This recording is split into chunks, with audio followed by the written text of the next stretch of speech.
last time anyone saw Sherry Prather was October 12th. About 3 weeks later, detectives found her remains in the woods. Listen, though, I need the truth right now. Your only last chance to tell me the truth. This is the honest truth. I'm scared right now. I didn't do this. When you interrogate someone, you don't know what they're going to do when they're faced with pressure. You're lying. Quit lying. He was only admitting to what he couldn't deny and denying what we couldn't prove. I didn't do anything. He's only capable of one thing, and that is rage. He's unpredictable, and he wants people to fear him. He is banging his head as hard as he possibly can on the interrogation table. Wow, you're really crazy.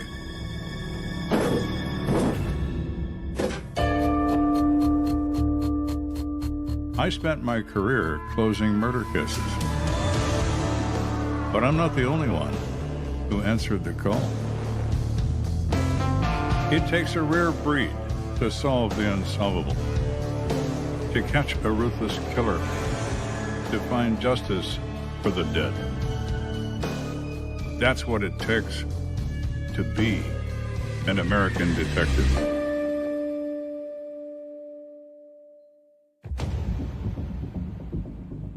I am Michelle Salig. I was a homicide detective back in 2012 for the Jacksonville Sheriff's Office. As a detective, I was in child abuse and then sex crimes. 4 years of sex crimes really wears on you, and it was time for me to move on and make change. So homicide was the only step up from there. And I thought I was good enough to be in the elite club. It's rare for females to go to homicide, and it's definitely rare for females to stick around in homicide. Once I proved myself and proved my work ethic and solved my first whodunit case, I gained a lot of respect from the guys, and I stayed in that unit for 10 years.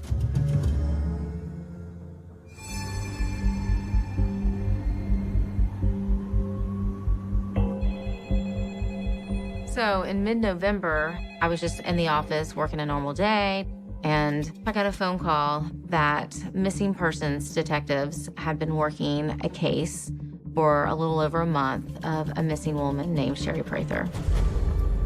The last time anyone saw Sherry Prather was October 12th. Her family reported her missing 3 days later. Well, Sherry was my only child. I raised her by myself. She was just the love of my life. This was Sherry. We took this on Wednesday, and the next day is when she disappeared.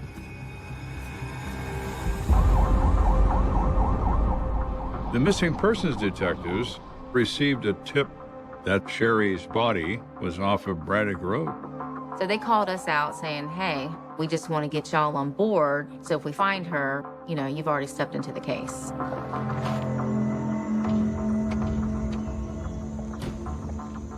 Braddock Road retains a lot of that rural look. You can go for a half mile in some directions and there's nothing but two-lane road and pine woods on either side. You look at what you're supposed to be searching, it's overwhelming. It's a daunting task. How are we going to find anything in this? Nobody could find her remains, so we had to call out a cadaver dog.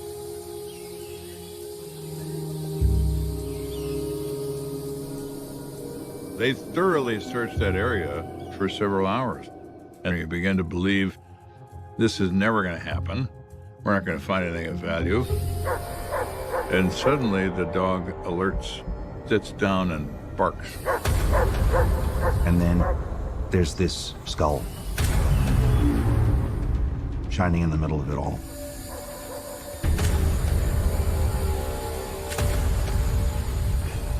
We now know this is more than a rumor. There's a dead human here. So when one human bone is discovered, a search of a wider area begins. They find a pair of shoes, They find a shirt. They find more bones. The bones look weathered, like they've been out there for a while. Florida weather will do that with the sun, the heat, the humidity. There is some level of decomposition that occurs in a month's time, of course. But the real issue is carnivore involvement. All the flesh had been picked away. That particular area of Braddock Road, there was quite a bit of scavengers out there.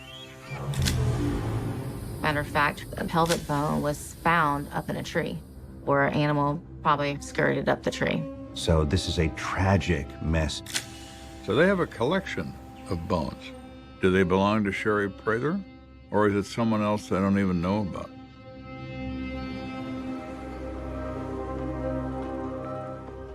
The remains were taken to the medical examiner's office. They identified her as Sherry Prather. We were able to do that through some dental records. And then more importantly, you really have to determine what the cause of death was. And that is a critical piece. Skeletal remains can speak to you if you listen. We had a forensic anthropologist from the University of Florida come in. And they found what appeared to be a half-moon indentation in one of the ribs. And then a fragmentation of one of her vertebrae that indicated that she was shot in the back. At that point, we knew it was a homicide. So now it's different. It's no longer a missing person, it's a dead person. And they were murdered. And homicide detective Michelle Salick is on the case. And she is not going to walk away from this. I just felt like, okay, this is it. I gotta solve this case. The first step is to notify the survivors. When I look back, I really don't know how I got through it. To know that she laid out there and those animals ripped her apart. And that was the hardest thing that I could process. You know, Sherry Lee Prather was seen as a happy person who sang her way through life. She had 2 daughters. She had a mother who cared for her. She had friends. She loved motorcycles. She was a great singer. She loved to go all over doing karaoke. She loved to party. She could walk in any place, and wherever she went, when we left there, she was friends with everybody. She was just a real loving person. I really wanted to find justice for Norma Ellis for, the death of her daughter. And I read all the reports involved in this case. I found out that Sherry Prather was last seen alive on October 12th, 2012, leaving a bar on the north side called Boots and Bottles.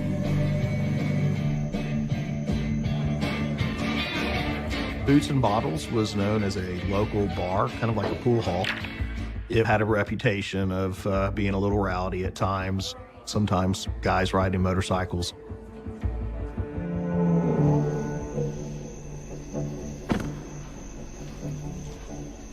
The night she disappeared, Sherry's mother drops her off at Boots and Bottles for a ladies' night out. And then by the next day, she hadn't called, she hadn't showed up. I knew something was wrong. So it got assigned to the missing persons unit. They started following up some pretty good leads. During these interviews, her friends report that Sherry had been very distressed that day because she broke up with her boyfriend, so she wanted to go out and have a few drinks. They all said that Sherry was a little tipsy that evening. She was invited to a party at a private home on Trout River Road, which is in the area. They said she met a guy in the bar who's a biker. And she asked him for a ride to this party. She gets on the back of a motorcycle that belongs to a stranger. he fires it up and roars off into the night. The last thing they see is the taillight of a motorcycle. They drive off, and nobody sees him again. So who is that on the motorcycle with Sherry? Is he the reason she was reduced to bones? Police identified human remains found in this wooded area last week as Sherry Prather. Prather was celebrating a girls' night out with her friends at Boots and Bottles on North Main Street. Now, this is a biker bar. They don't have any surveillance tapes on purpose. But across the street, there's another place of business that does. And it showed our victim getting on the back of a motorcycle. It clearly shows Sherry Prather with a male individual and driving away. We just know he was a white male. You know, it appeared that he was bald, and it would have been hard to know exactly who that was. You can't see the biker's face, but you can clearly see the motorcycle. The fact that he's riding on a Honda is an enormous clue. Now, in biker world, that is a felony. If you're not riding a Harley Davidson, you're not considered to be a biker. So who is this guy?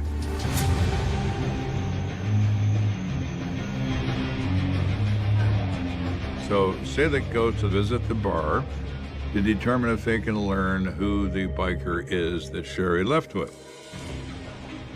They make contact with a bartender. Detective Selig says, "Did you know a guy who rides a Honda that comes here all the time?" "Oh, yeah. His name is Johnny Johnson. He's the only guy that rides a Honda at that bar." What they said about Johnny Wayne Johnson is he's rough. His nickname is Viking, and that's what he went by, and that he's from Iceland. And he's unpredictable. Unpredictable enough to kill? Let's find out.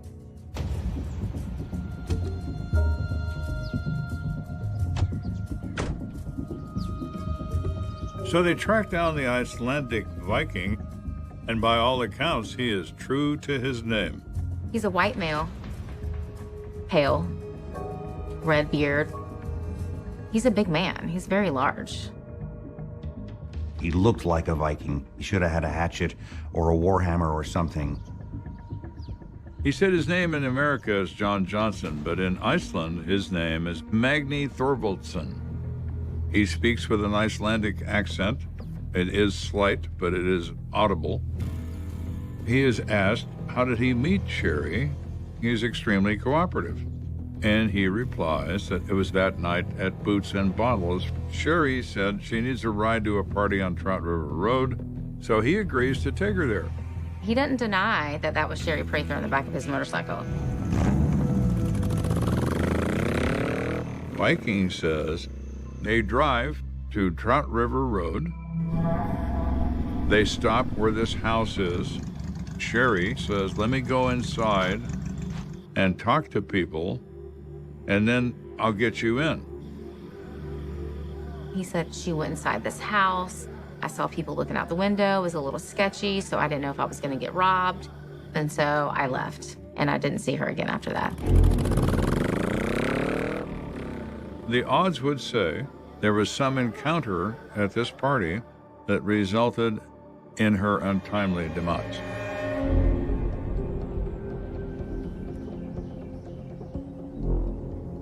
Viking rode with us, pointed out, you know, this is the way we went. This is where I dropped her off. Selig goes up and knocks and gets no reply. She looks in the windows and decides this place has certainly seen better days. It's all in very poor condition. She inserts a business card in the door frame with her name and her phone number.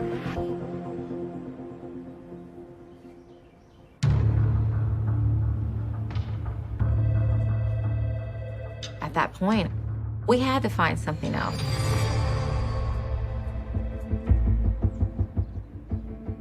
The major question here, who did Sherry run into at this party? Somebody she knows? somebody that hates her. Sherry's friends told the missing persons detectives that she'd been in a dispute with her boyfriend. Well, earlier that day, she went over to his apartment and they got into an argument. And she made him bring her home, and the whole time coming home, they were in an argument. So when someone says to me in a homicide case, well, she's got this boyfriend. Oh, I like boyfriends. What's his story? It turns out the boyfriend's name is Daniel Dollison.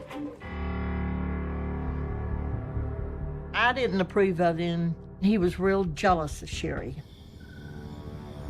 And I always felt like he was parked in the parking lot or across the street watching who she left with, because I knew what type of person he was. Well, what if Mr. Dollison follows Sherry to this party on Trout River Road?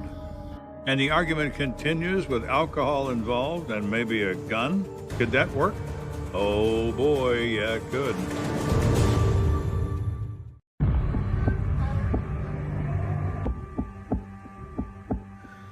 We've been wondering if Sherry had run into someone at this house party.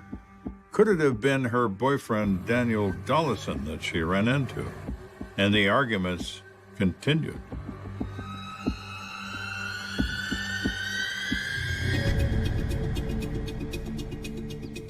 Detectives find Daniel Dollison quite easily. He's not concealing himself anywhere. They asked him directly, "You had an argument that day. What was it about?" "Well, I wanted her to move in with me." And she said, "Absolutely not. Her mother was advancing in age. She planned on taking care of her." She took care of me and my 2 granddaughters. 4 girls living together in one house. So did you go to this house party on Trout River Road and run into Sherry there? No, I did not.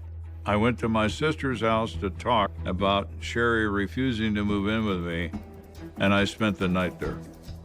And he said, I didn't go down Braddock Road that night. I'd never been down Braddock Road before.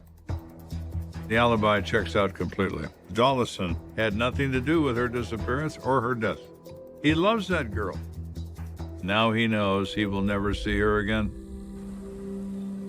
It's terrible to imagine that, you know? I wanted to protect her from all that, you know? And I couldn't be there. There won't be no closure for me till I see him fried in the electric chair.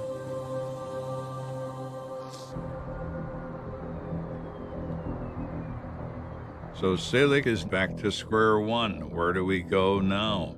At that point, I was starting to kind of run into a dead end. Then she hears back from the people that own the house in the woods on Trout River Road, where she left her business card.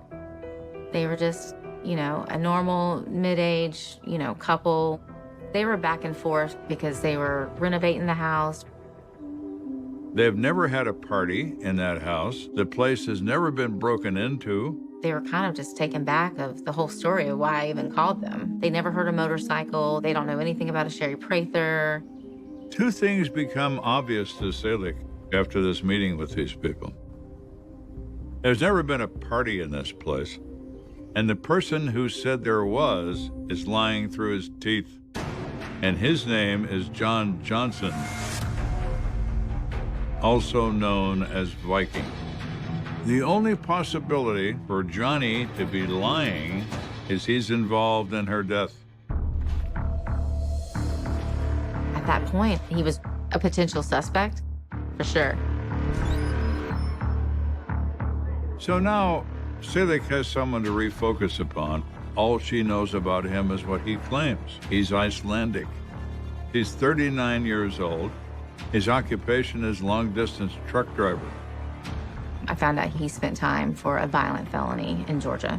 She also learns that Johnny Johnson has an ex-wife named Samantha. I decided, you know what? Let's reach out to Johnny Wayne's ex-wife. When you're speaking to the wife or a girlfriend, there is a tendency to protect their loved one from you. Ex-wives don't defend. Ex-wives attack. My name is Samantha Burleson. In 2008, I met Johnny Wayne Johnson at a friend's birthday party. There's this guy that just kept staring at me. Kind of the bad boy image and quiet and mysterious. I was just getting out of a bad marriage for something new and exciting. But John changed as soon as we said I do. He went from a happy-go-lucky guy to somebody who literally terrified me. It was always mostly verbal threats. If you don't do this, I'm gonna hurt you. We separated in October of 2011. We stayed in contact because he still wanted to be there for my kids. My first impressions of Samantha was that she really wanted to cooperate, but she was terrified of Johnny Wayne. She wanted to tell us everything, but she was so nervous, and I can understand why.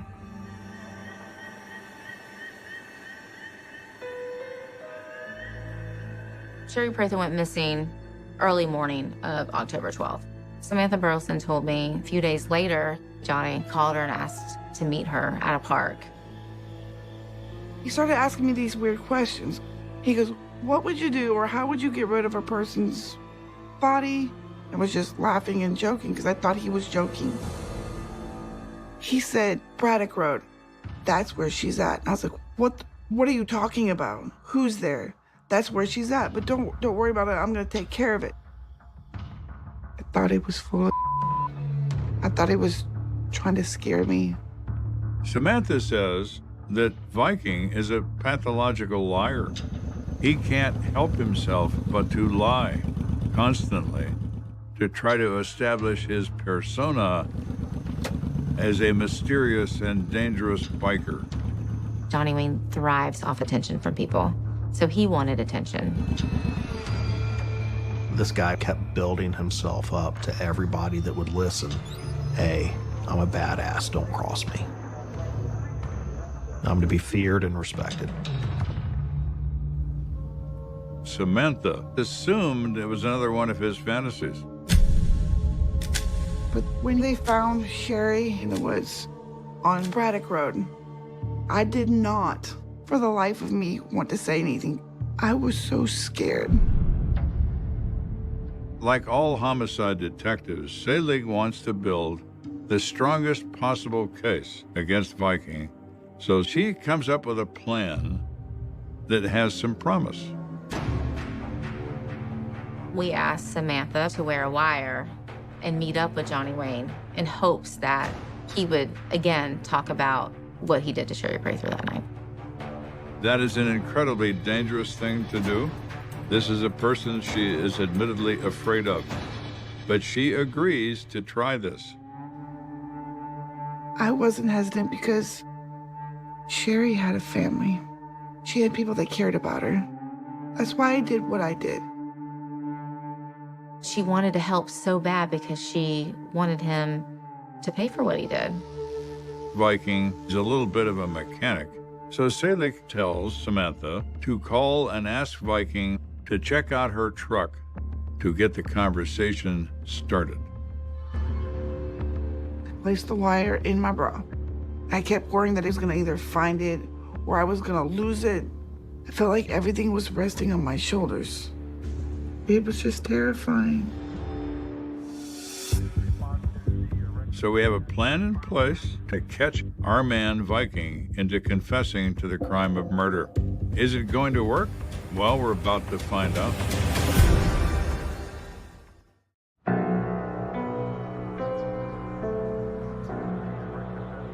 Samantha has agreed to wear a wire, which is an extremely brave thing to do.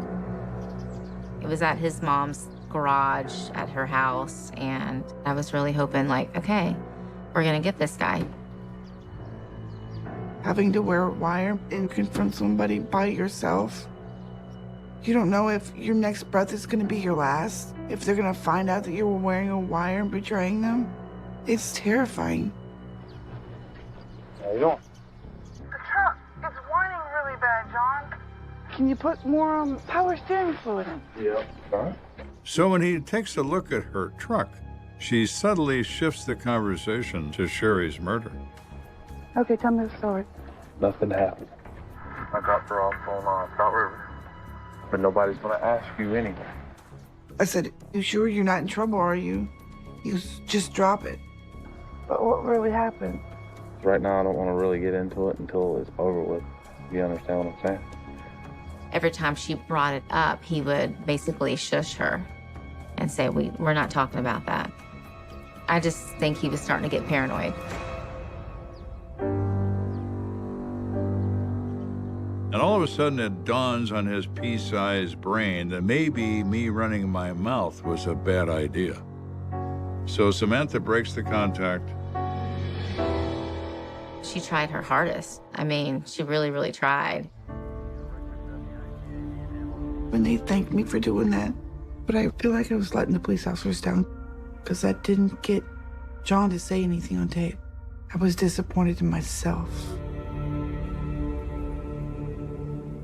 Did they get what they wanted? No.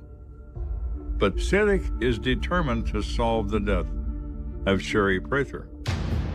At that point, we knew that Johnny Wayne Johnson was our suspect, but we had to find other means to prove it. Detective Selig needs a piece of evidence linking Viking to the scene or an eyewitness confession, something more than what she currently has.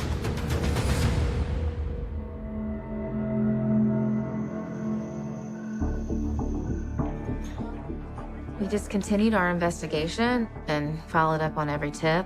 We talked to everybody possible at Boots and Bottle Bar.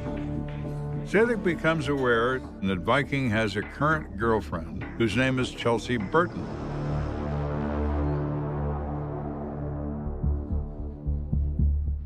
She was very scared.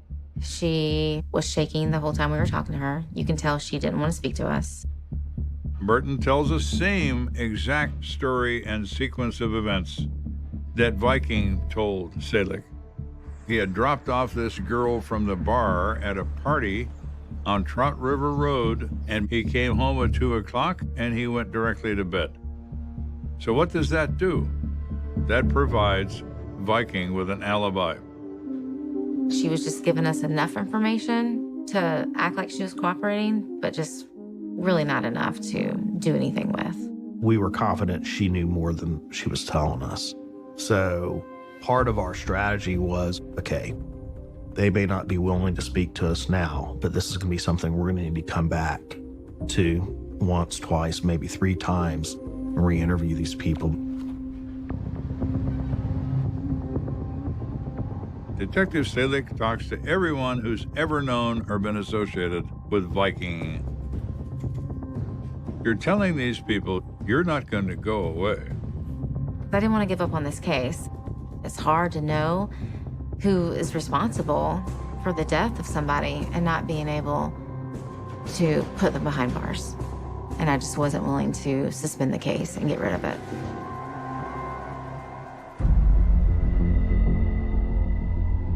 As her time continues with this tale, Selig becomes aware that Viking is not who he says he is. He says he's an Icelandic man who spent over half his life in Iceland, and he is a descendant of Eric the Red.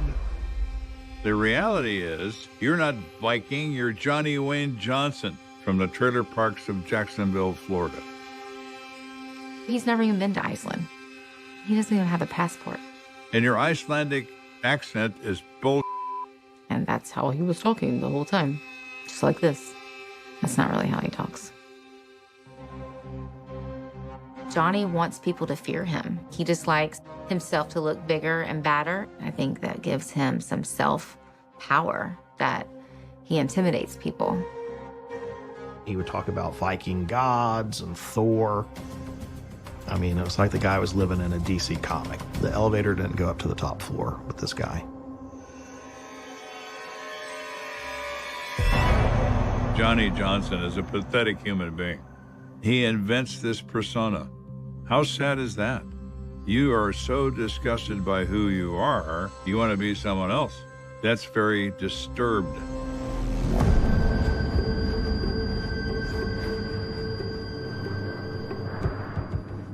So a couple years goes by. And I decided, you know what? Let's reach out to Johnny Wayne's previous girlfriend again. I heard that they weren't dating anymore, so I thought, you know what? Let's go find her and see if her story changes.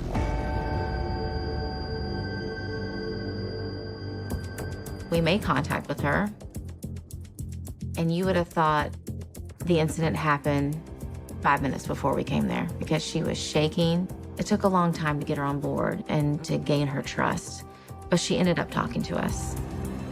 She admitted that she did not tell us everything that time because she was in fear of her life. She was scared that he would kill her. She says that even though I told you he was home by 2 and he went to bed, that's not true. He didn't come home at all. I didn't see him for 2 more days. So Viking's alibi just went up in smoke. She agreed to tell us what Johnny Wayne Johnson really told her. And that was that he did leave with Sherry Prather on the back of his motorcycle that night, leaving boots and bottles. And they did end up on Braddock Road. And apparently he got mad and he shot and killed her and drug her into the woods.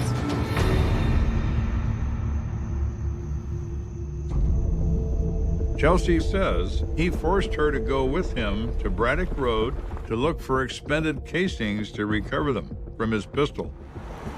She said that later he threw a gun out of her car window as they were crossing over a body of water. She said Johnny Wayne threatened her that night in her car. He told her if she ever told the police, he would kill her in front of her son. She was terrified. Then I can understand why. So it bought her silence for 2 years. But time changes things, and now she's come forward.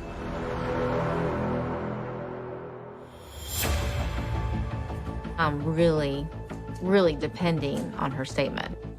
This was, a case that I never thought we were going to resolve. So Selig brings Viking into an interrogation room. He's under the gun over something he thought was long forgotten. But the police don't forget, and they don't forgive. So now Viking is in the spotlight, and Selig is standing on his tail. I was ecstatic. Like, it had been 4 years. Could not wait to hear his story. Selig is experienced as an interrogator, so she brings Viking into an interrogation room and leaves him alone in that room, and they close and lock the door. Now, who is Viking? This fearful guy with an invented personality. His worst enemy is his mind. He begins to run with it.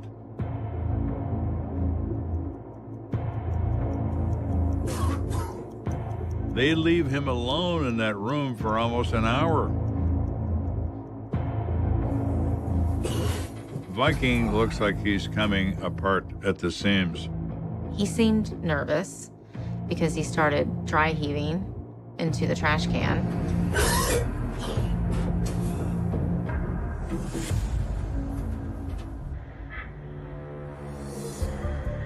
You all right, man?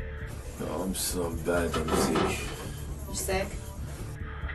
What's wrong with you? I got it coming out the 2 ends. The doctors called me back today to do more blood work. They think I may have cancer. Johnny, you're clearly lying. He doesn't have cancer. His emotions are making him sick.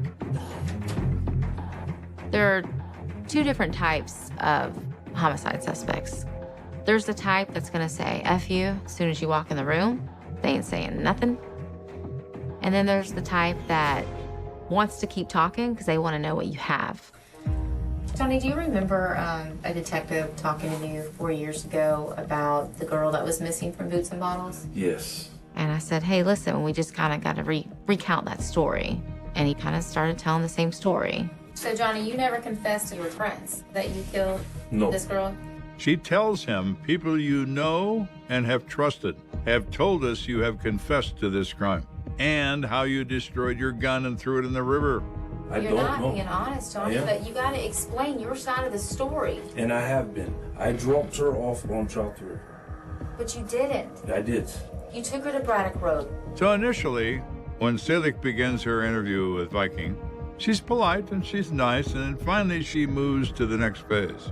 She starts to hammer him. You're lying. Quit lying. There's a reason why you're on Braddock Road. No, I don't even know where Braddock Road is. You think you're gonna convince a jury that you don't have nothing to do with that?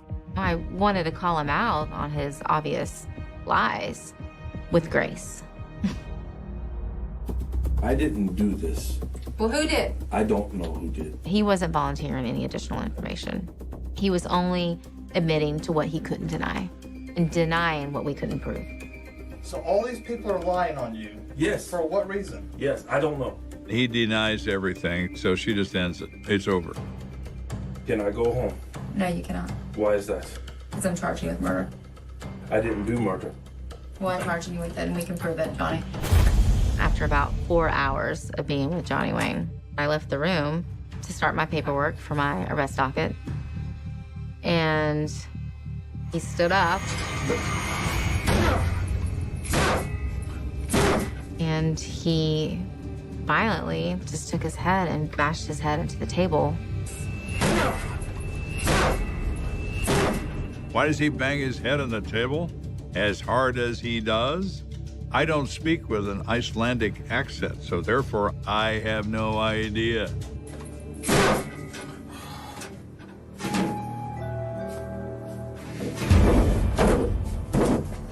Johnny Wayne is an actor. He loves the attention, hence why he told everybody he killed Sherry Prather. He's a killer, and now he knows that the police know he is. We'll check it out real quick. I didn't do nothing. Okay. After the head-banging incident, EMTs are called.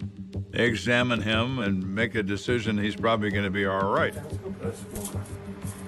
After that, I walk him over to the jail, and I book him on the charges of murder, so that felt good. Johnny Wayne did not confess to killing Sherry Prather, but he admitted enough to where it was going to make a positive impact on this case. Despite not getting a confession, Selig has an opinion as to how Sherry Prather's murder likely unfolded. I think that once Johnny Wayne Johnson got down Braddock Road with Sherry, he probably was trying to have sex with her.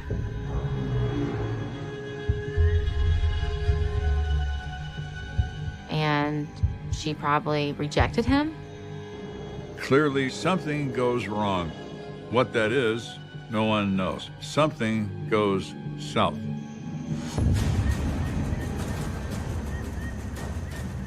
And death results. Braddock Road, that's where the body fell. That's where the body was dragged into the woods. If he never told anybody, never called anybody, never said anything to anybody, he most likely could have got away with it. But he kept talking. Detective Selig called me. It was about 12 o'clock at night, and she said, "We got him. He's arrested." And I just busted out crying. Johnny Wayne Johnson was charged with second-degree murder. We thought we were going to actually have to go to trial, which we were ready for. Yesterday, Sherry Prather's killer pleaded guilty to shooting and killing the mother of two. 43-year-old Johnny Johnson was sentenced to 20 and a half years behind bars. I was feeling accomplished. Finally, 4 years, and not just hard work, because it's not about me. It's about Sherry. And finally, I was able to bring justice for Sherry Prather's family, and that felt wonderful.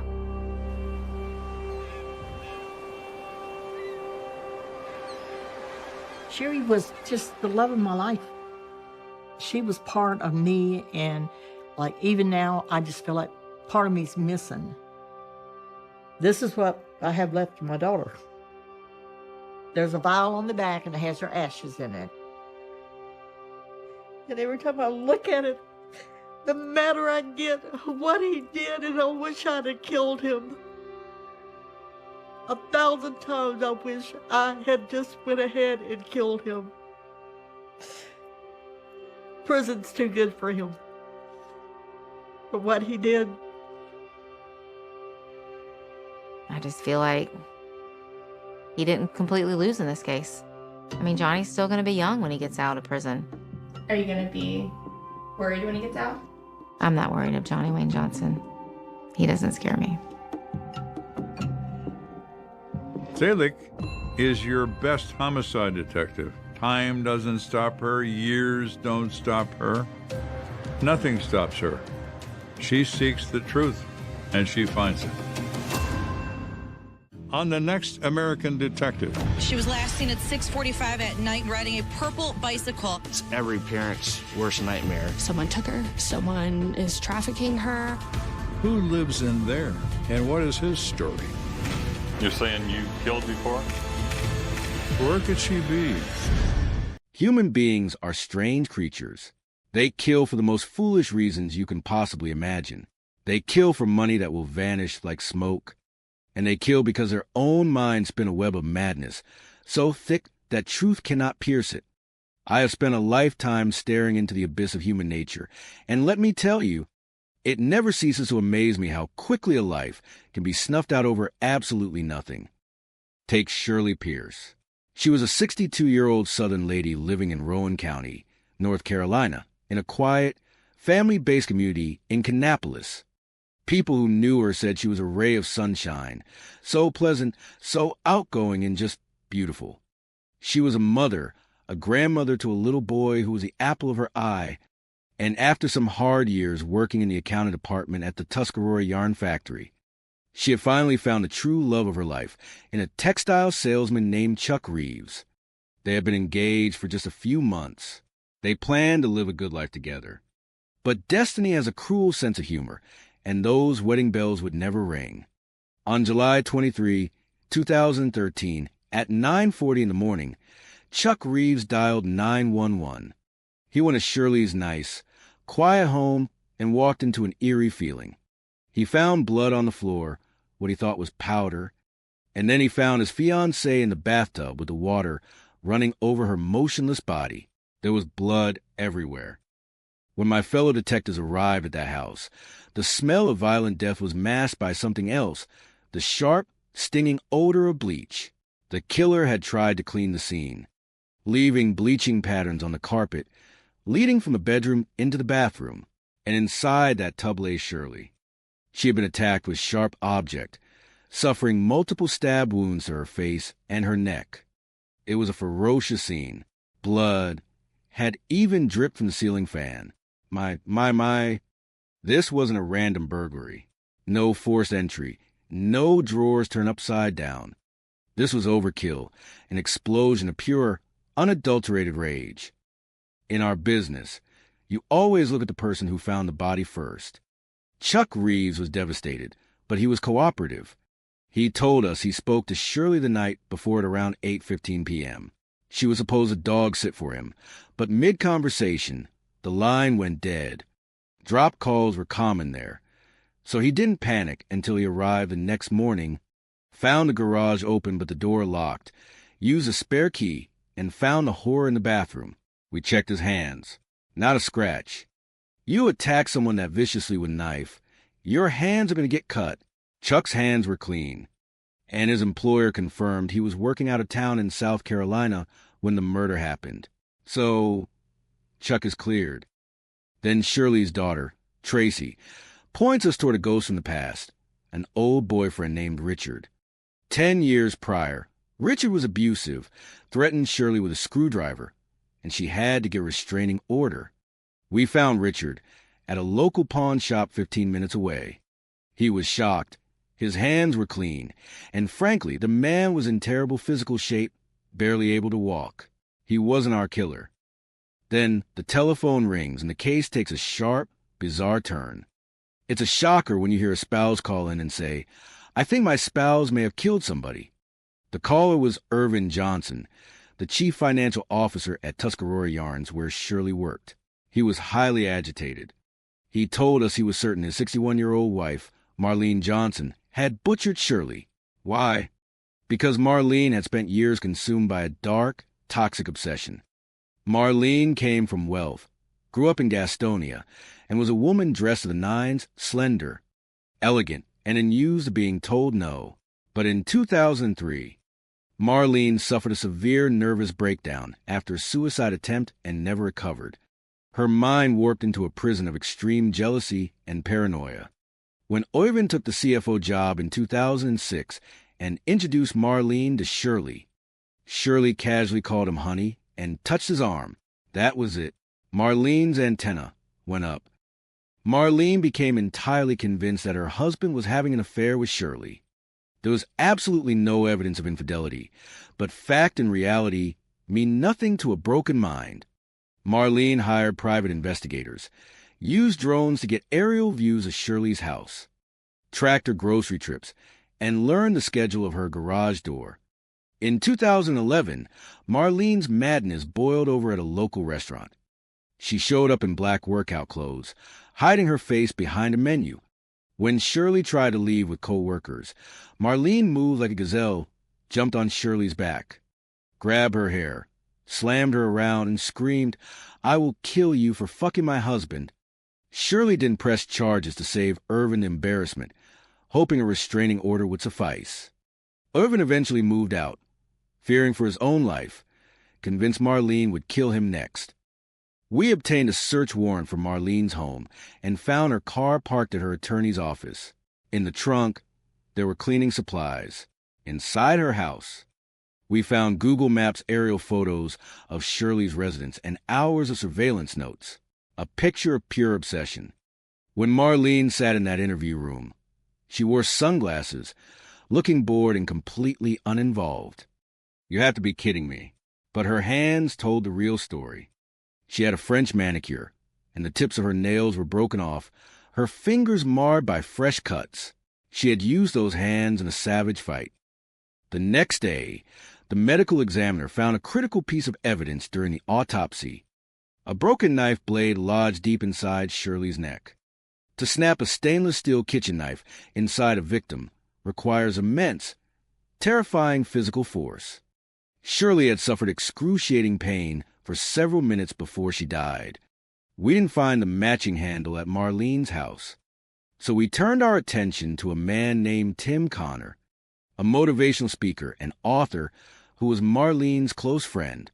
When we first talked to him, he was cool, providing Marlene with a solid alibi, claiming she stayed at his house the entire night of July 22. But my detectives knew he was lying. On July 25, we searched Tim's house and found a knife block. It was a set of 4, but one was missing. The blade in Shirley's neck matched Tim's set perfectly. Faced with the missing knife, Tim's cool exterior shattered into a groveling mess. He admitted he hadn't been honest. Marlene had not stayed the night. She had met him for breakfast the next morning and begged him to lie for her, to be her alibi. Her story evaporated into thin air. Later, the state crime lab found Marlene's DNA on the shower curtain where Shirley's body was placed. There was no other DNA. Let's look inside the mind of Marlene Johnson. Her ego was an insatiable monster. Her inner monologue wasn't driven by reality, but by a desperate need to control and possess. Seeing her husband respect another woman, a competent, beautiful colleague, fractured Marlene's fragile sense of superiority. To Marlene, Shirley wasn't a human being. She was an obstacle that needed to be erased. On that fateful night, Marlene slunk through the darkness, waited for Shirley to pull into her garage, and slipped inside behind her. Shirley was winding down, talking to her fiancé, completely unaware that Malice Incarnate was standing in her home. The attack was sudden and relentless. Shirley fought for her life, cutting Marlene's hands in the struggle, but the fury of the obsession carried the blade.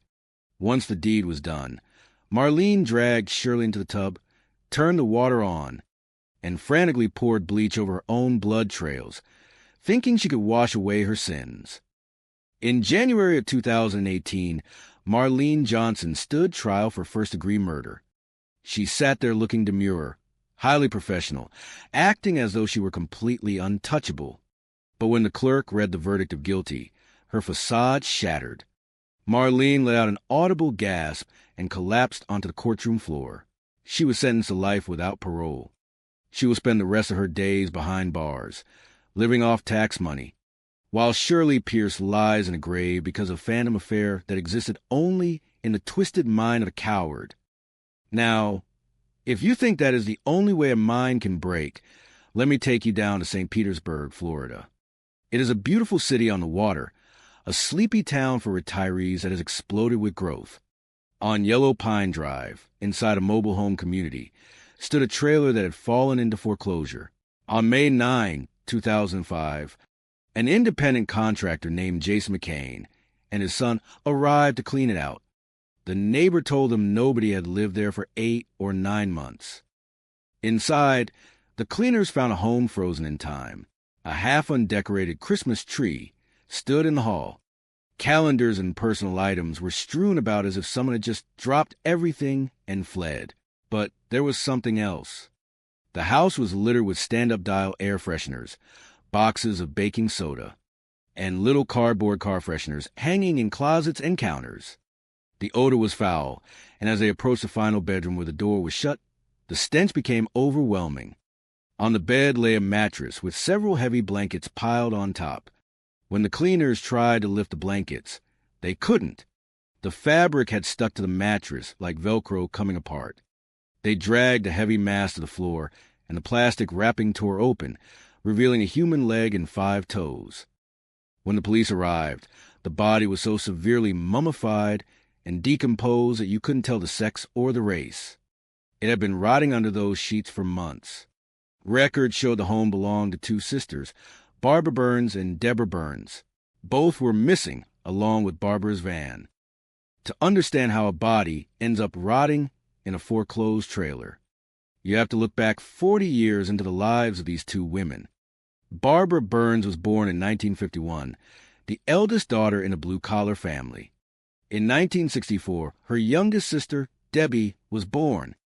At 2 years old, Debbie contracted scarlet fever, leaving her with severe brain damage and neurological defects. She had the mental capacity of a 6-year-old child, a twisted spine from scoliosis, a distinct limp, and only 3 teeth. Shortly after, their father died. The mother went to work, and 15-year-old Barbara was pulled out of high school to become Debbie's permanent nursemaid. In that exact moment, Barbara's independent life ceased to exist. For decades, Barbara was the sole caretaker and eventual breadwinner, working minimum wage jobs at restaurants and a Beal's outlet department store, going home every single day to care for her mother and her disabled sister. Her personal life was absolutely non-existent. In 2000, her mother passed away from Alzheimer's. Shortly after, their brother John died, leaving a $350,000 inheritance specifically to take care of Debbie. For the first time in her life, 50-year-old Barbara thought they were rich. She quit her job. They bought the $80,000 mobile home and took lavish trips to California and Australia. But Debbie had no impulse control. Her mind remained that of a spoiled child, and with a credit card and online shopping, she turned their home into a warehouse of Star Wars memorabilia, toys, and trinkets. Debbie also fell prey to an online romance scam, mailing expensive gifts to a man in Miami who vanished the moment the cash cow dried up within 3 short years. They blew through every single penny of the $350,000. By 2004, the inheritance was gone. The home entered foreclosure. Barbara had to swallow her pride and go back to working minimum wage at 7-Eleven, while Debbie's attitude turned toxic. Debbie was demanding, rude, and physically abusive. At a company Christmas party, when Barbara wanted to stay a little longer, Debbie threw a tantrum, grabbed Barbara's beer, and thumped it over, forcing Barbara to leave. Despite Debbie being dead in that trailer, Someone was still withdrawing her $651 monthly Social Security disability check from an ATM in Virginia Beach, Virginia. Surveillance footage showed the person cashing those checks was none other than Barbara Burns. My partner and I flew up to Virginia Beach, waited outside the 7-Eleven until her shift ended at 7 in the morning, and approached her. She was calm and accompanied us to the police station without a fight. Inside the interview room, Barbara tried to play a dangerous game. She claimed she never owned a home on Yellow Pine Street. She claimed she didn't know anyone named Deborah Burns. She claimed she had no siblings at all. I tell you, watching a sweet, elderly lady look you in the eye and deny her own flesh and blood is a chilling thing. But when we showed her the photograph of her sister, the wall of deception collapsed and the tears started flowing. Let's look at the psychological breaking point of Barbara Burns. For 40 years, she was a prisoner to her sister's disability. They shared the same bedroom, their heads nearly touching at night, listening to each other breathe. There was no escape, no privacy, no life of her own. When the money ran out, the reality of poverty crushed Barbara, while Debbie simply demanded more, completely incapable of understanding that the well had run dry.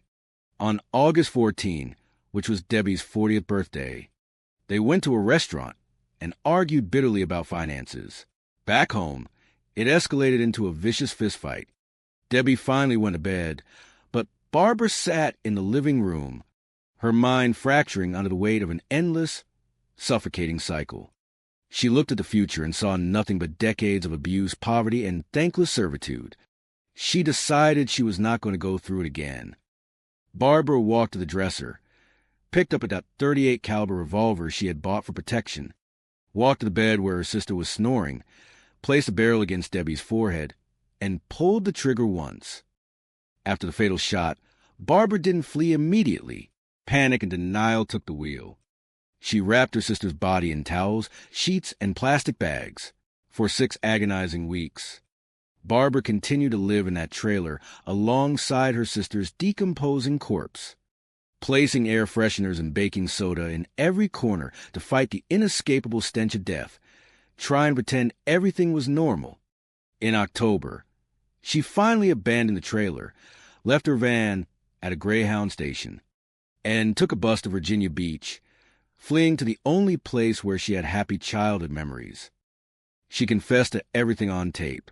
She told us exactly where she hid the gun and the remaining bullets in the dresser, and our evidence techs found them precisely where she said they would be. Facing the death penalty, the state attorney's office offered a plea agreement. We recognized that Barbara Burns was not a danger to the public. She was a good person who had endured 40 years of unyielding pressure until her mind simply snapped. She pled guilty to manslaughter and was sentenced to 15 years. In prison, Barbara actually thrived. For the first time in 40 years, someone else cooked her meals, and she was entirely free from the crushing responsibility that had stolen her youth.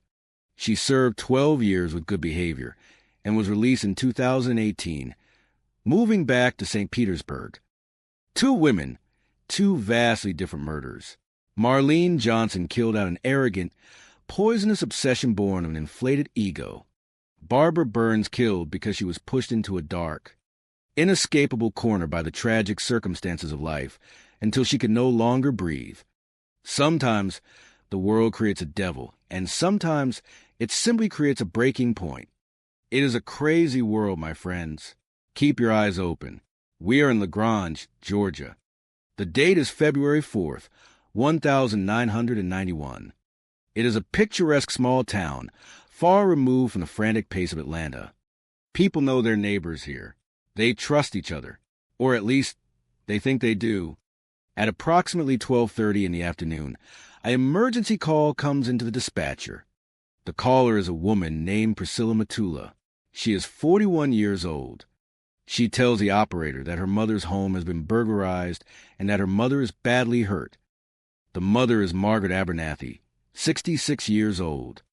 She is a pillar of this community, one of its wealthiest and most respected residents. She ran a hometown empire that included a local car dealership, real estate, and rental properties. She was a beloved matriarch, a woman who would do absolutely anything for her 3 children. Money was never an issue for Margaret when it came to her family. If they needed help, she gave it. She was their safety net. When the first responders arrive at the scene, they find Margaret lying on the bathroom floor. There is a substantial amount of blood. She is alive, but unconscious, making a heavy, agonal snoring sound. Priscilla rides in the ambulance, watching her mother cling desperately to life. At the hospital, the emergency room physicians discover the horrifying truth. This was no slip and fall, and it was no simple assault. Margaret Abernathy had been shot twice in the back of the head. One bullet was lodged just beneath the skin, but the other had penetrated her brain stem. She is placed on temporary life support, but the damage is done. The family has to make the agonizing decision to unhook the machines and let her pass away. I tell you, a homicide investigation in a town like this changes everything. The house becomes an active crime scene, and the pressure starts to mount immediately. When you have a victim of this status, you automatically look at the financial angle. Wealth makes you a target. Initially, the responding officers look for signs of the home invasion reported by the daughter. The front door is locked. At the back door, there is a broken glass pane. It looks like forced entry. But when seasoned investigators look closely, the pieces do not fit the puzzle. The vast majority of the broken glass is sitting on the outside of the door, not the inside. That means the window was smashed from within the house. Furthermore, the hole in the glass is tiny. You could not even fit a hand through it to unlock the deadbolt. It is a ruse, a bad one. Inside the bedroom, the covers on the bed are turned down, and there is blood on the pillow. This tells us Margaret was likely asleep or lounging when the initial attack occurred. But the human body is resilient. After the first shot, she was somehow able to get out of bed and walk into the bathroom. Investigators find bloody toilet tissue there. This poor woman was standing in front of her mirror, trying to clean herself up, trying to stop the bleeding. That little detail is critical. It proves there was a significant gap of time between the first shot and the second shot. The second bullet hit the brain stem, causing instant paralysis and ending her ability to move or speak. Whoever did this shot her once in the bedroom, waited, and then shot her again in the bathroom to finish the job.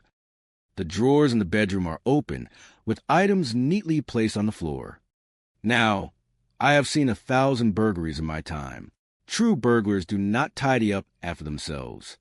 They rip drawers out, throw contents everywhere, and smash things looking for quick cash. They do not neatly stack items. More importantly, expensive electronics, televisions, and cameras are left completely untouched in plain sight. The family notes that a few specific items are missing: a mink coat, some expensive jewelry, and a small caliber Derringer pistol. A small caliber weapon, you say. How convenient. At this point, the investigators know exactly what they're looking at. The crime scene has been staged. And when a scene is staged, it is almost always done by someone in the inner circle, someone who had easy access and wanted to throw the police off the scent. You have to be kidding me. The initial focus shifts to the people close to her. Margaret did not live alone. After her husband, Bill, fell ill and subsequently passed away from complications of diabetes, a young man named Diaka Andromulus continued to reside in the spare bedroom. He was a gentle giant, a family friend who helped care for Bill and stayed on to assist Margaret. He had total access to the house.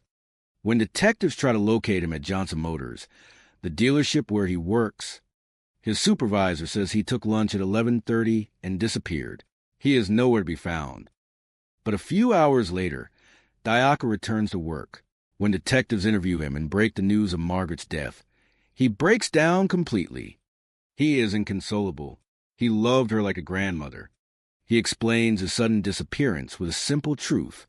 He had a secret job interview at a rival dealership and did not want his current boss to find out. Detectives verify the story with the other business. His alibi holds up. He is removed from the suspect list. Then comes Nick Matula, Priscilla's husband. He pulls an investigator aside and points a finger directly at Margaret's son, Alec Abernathy. Nick claims Alec was deep in debt, facing severe financial problems, and had openly mused about waiting for his parents to die so he could collect his share of the inheritance. Alec was indeed the beneficiary of a $40,000 double indemnity life insurance policy.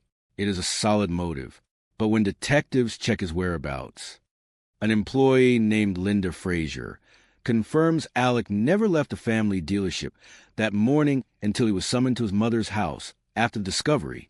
Another alibi holds. 2 days pass, and the investigation hits a wall.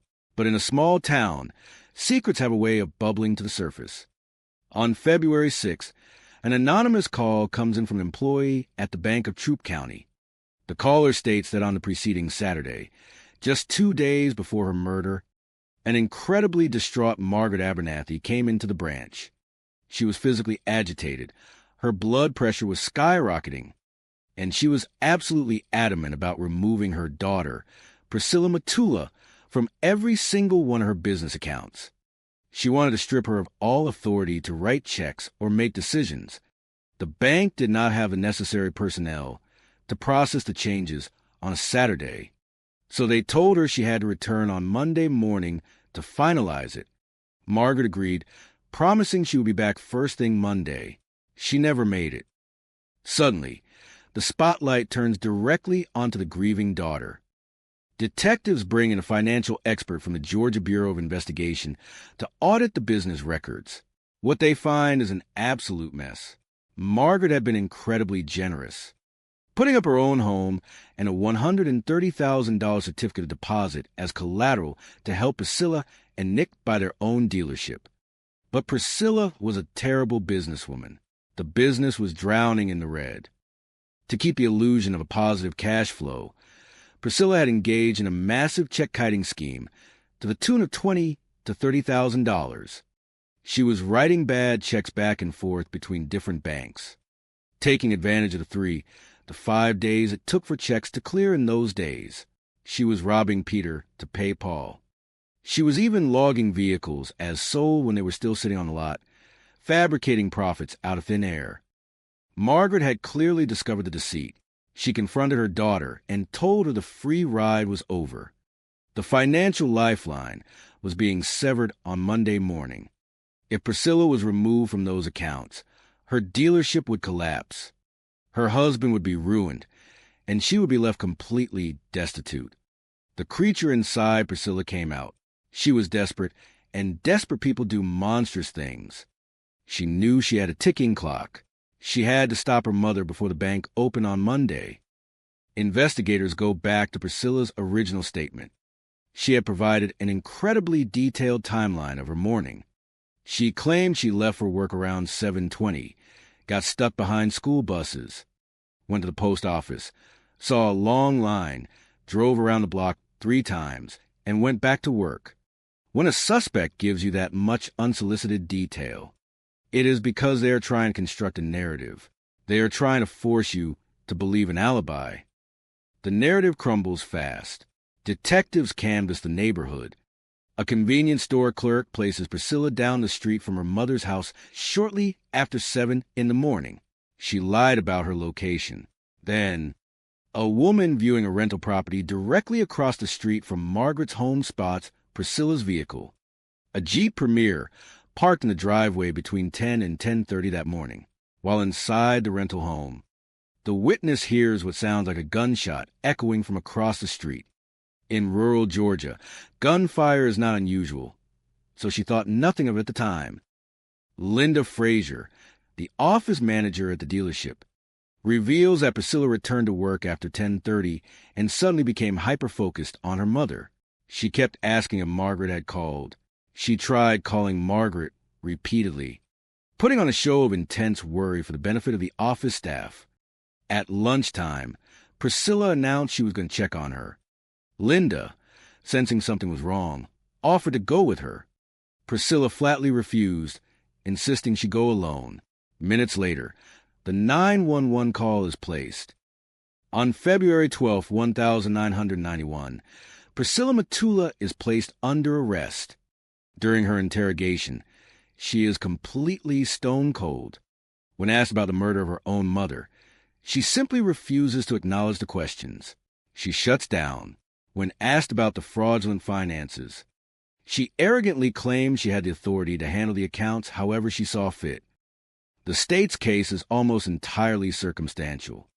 There is no eyewitness to the shooting, and the murder weapon, the small Derringer, is missing, likely tossed into a swamp or buried where it will never be found. It is a substantial hurdle for any prosecution. While out on bond in February of 1992, Priscilla makes a fatal mistake. She calls a convenience store clerk, Paige Hester, who had placed her near the scene.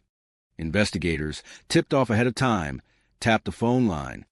They listen as Priscilla aggressively tries to alter the clerk's memory, pushing her to say it was a different day, trying to manufacture a helpful piece of testimony. It is not explicit bribery, but it shows a guilty mind trying to manipulate the facts. The trial begins in August of 1992. The prosecution lays out the timeline for the jury. On Monday morning, Priscilla sneaks into her mother's home. She finds Margaret asleep and fires a single small-caliber bullet into her head. Believing her mother is dead, she steals the mink coat and jewelry, smashes the window pane from the inside to stage a burglary, and goes to work to establish her alibi. But the mother did not die. She woke up, staggered to the bathroom, and tried to tend to her wounds. Priscilla returns at lunch, discovers her mother is still breathing, and realizes her plan has failed.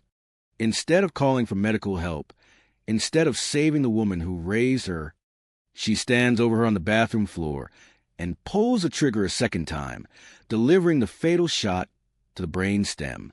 Then she dials 911 and plays the role of the devastated daughter. It is difficult for a jury to accept that a child could possess that level of cold-blooded depravity. Who kills their own mother for a checkbook? But the logic of the financial ruin is undeniable. On August 28, 1992, the jury finds Priscilla Matula guilty of murder. She is sentenced to life in prison. Justice was served, but there are no winners in a case like this. The remaining family members are left utterly shattered. The Sunday dinners, the family vacations, the shared joy of a tight-knit clan, all died on that bathroom floor along with Margaret. A daughter's staggering greed wiped out a legacy of generational kindness, leaving nothing behind but an empty house and profound, lingering ache in a small Georgia town. Human beings are strange creatures. They kill for the most ridiculous reasons you could ever imagine. My. After 4 decades of staring into the darkest corners of humanity, I thought I had seen it all. But then, reality hits you with a curveball you never saw coming. Tucked away behind the pine-covered hills of the Prescott National Forest in Arizona, there were secrets buried deep that nobody wanted to uncover. People went out there to ride dirt bikes, to shoot targets in the daylight. But when the sun went down, the darkness took hold, and the rotten human soul began to fester. On the evening of September 29, 1988, a target shooter was wrapping up his day. As he headed back to his truck, he stumbled upon one of the many fire pits in an area locals called Gordo's Pit. There was a pile of garbage bags, and a portion of it had been burned. He saw what he thought was a stick poking up from the charred debris. My. As the gentleman moved closer, he made a horrific discovery. He realized it was not a stick. It was a human arm. He had to rush to a drugstore to call 911. The Yavapai County Sheriff's Office responded within minutes. You could tell that someone had dumped items on top of the victim and set them on fire. It was incredibly brutal and demeaning. The perpetrator wanted to erase every trace, turning a human life into a pile of unrecognizable ash. Back then, investigators searched for clues but had little success.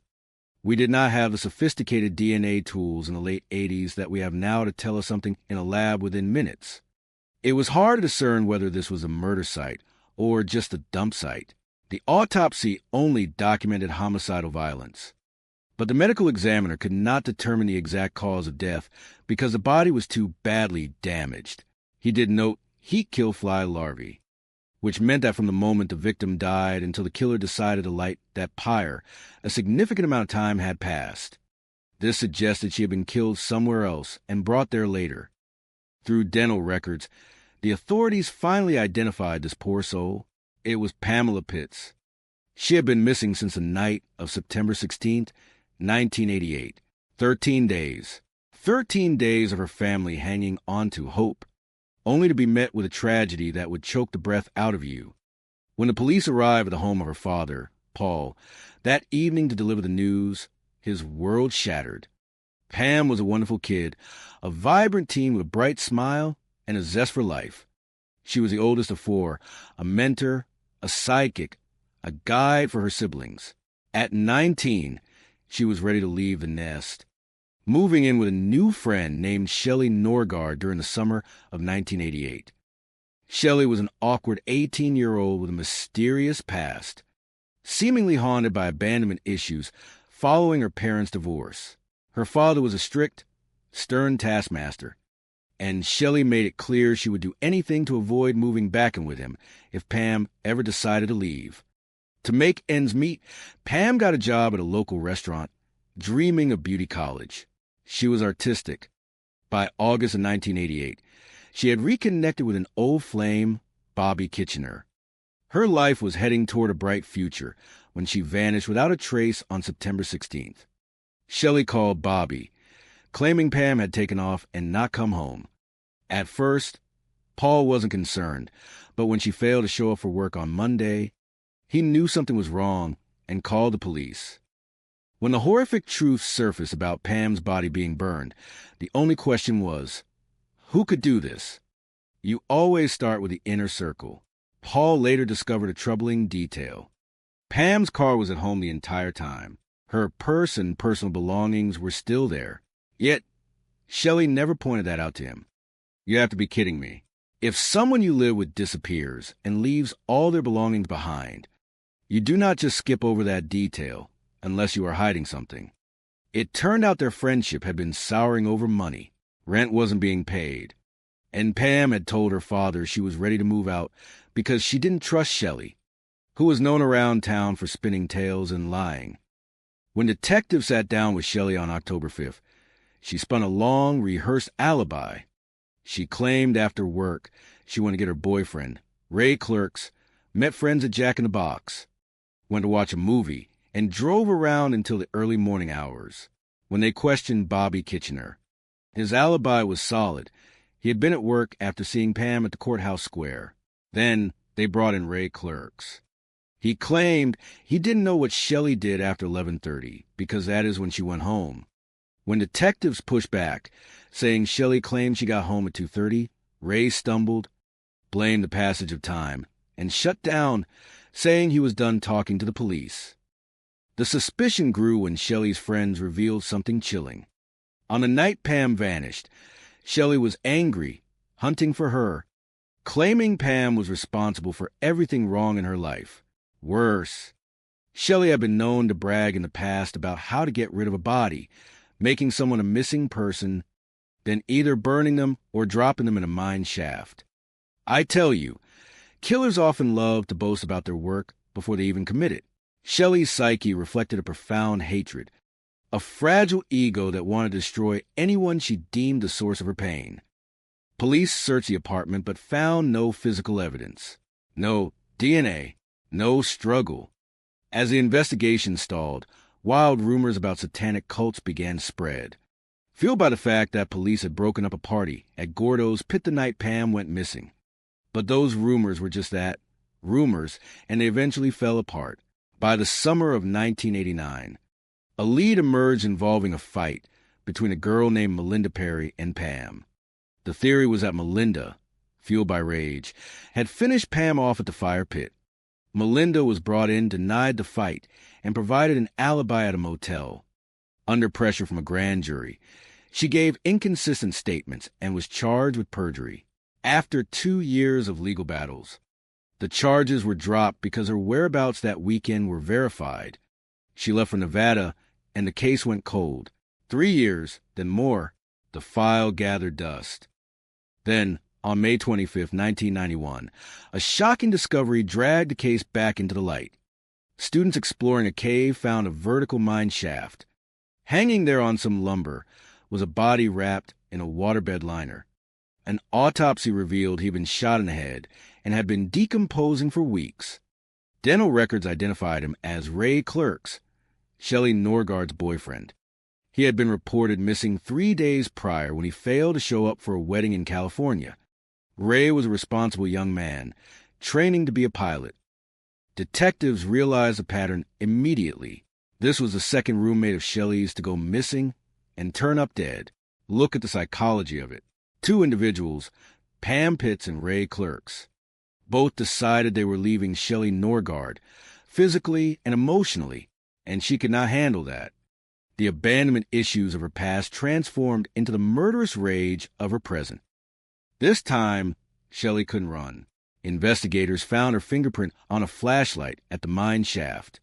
When they inspected her car, the smell of death was unmistakable. The trunk contained evidence of blood that matched Ray's type. Shelley was arrested on June 4, 1991. By 1993, she took a plea deal, reducing the charge from first-degree to second-degree murder. She confessed that they were stargazing on the hood of the car, and when Ray told her he was leaving and taking their dogs, she lost her mind. She shot him, panicked, covered him with a blanket, and later dumped him in the mine shaft. She was sentenced to 20 years in the Arizona State Prison. Pam's family hoped this would lead to a breakthrough in Pam's case, perhaps thinking Ray had known too much and had to be silenced. But for 18 long years, the case remained frozen. For Paul, it wasn't about hate anymore. It was about justice for his daughter. In March of 2011, a cold case team reopened the file to avoid tainting the process. The new detective was kept in the dark about the Ray Clerks murder initially, but once he saw the files, he realized Shelley was a serial offender with the motive and the capability to kill Pam. In February of 2011, before Shelley's scheduled release, investigators visited her in prison, not to interrogate her, but to remind her they were still looking. Their goal was to trigger recorded phone calls. Shelley was released in May of 2011, assumed a new name, Shelley Norgar Harmon, and started a new life. For 6 years, the case stalled due to personnel changes. Finally, in the spring of 2017, an investigator listened to all 97 of her recorded calls, and he found gold. In one call to her father after the detective's visit, Shelley mentioned they were looking into the Pam Pitts case again. Her father asked, "Are we okay?" and talked about hiring an attorney. Then he said, "Well, that's what I've been thinking for 20 years, but you've never told me what actually happened." The line went dead silent. That silence was the most damning admission of all. That evidence was enough to secure an indictment. On June 2nd, 2017, they arrested Shelley Harmon. When faced with the investigator, she wore a look of defiant resignation. But seeking justice after 30 years is a long shot. Most witnesses were dead or suffering from dementia. The odds were 50-50. Prosecutors had to offer a deal. Shelley would only plead guilty if she served no more time. Knowing she would never fully confess, Paul agreed just to get a conviction. On March 1st, 2021, Shelley stood before the court. She claimed she had gone to find Pam at the party. They argued, and she hit her, couldn't stop hitting her, and Pam stopped breathing. She claimed she fled when she heard voices. She never admitted to burning the body, but Paul knew better. You cannot tell me this was an accident. Burning a person is a deeply personal act of hate. At age 50, Shelley Harmon walked out of the courtroom, credited for her time served in the Ray Clerks murder and her pretrial detention for Pam's case. It is hard to swallow watching a killer of 2 people walk free. It wasn't the maximum sentence I would have liked to see, but in this business, sometimes you have to cherish the small victories. Pam and Ray's memories live on. We finally gave the families the closure they deserved. Justice may be slow, and it may be imperfect, But uncovering the truth is the final chapter of a tragic story that finally brings an end to the nightmare. Human beings are strange creatures, and after years of looking at what they do to one another, I can tell you that they will kill for the most ridiculous reasons you could ever imagine. Because malice does not require intelligence. It only requires an appetite. Now, you take a look at a map of North Carolina, and you will find a place called High Point, a small, quiet community back in April of the year 1999 and so on, where people still left their front doors and their sedans unlocked in the driveway because they believed they were safe. But safety is just an illusion we tell ourselves so we can sleep at night. And that illusion shattered right around 8 o'clock in the morning on a rural stretch of Highway 68. Some highway workers found a station wagon and a body lying face down in a grassy ditch.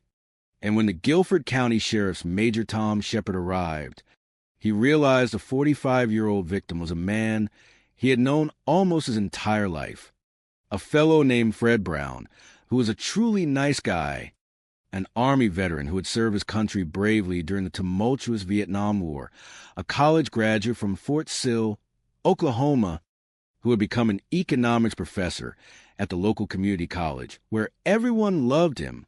But out there in that ditch, Fred Brown had 2 bullets in his head and 1 in his back, and his wallet was entirely gone. My. Now, on the surface, a missing wallet makes a uniformed officer think of a random robbery. But seasoned detectives do not look at the surface. They look at the logic.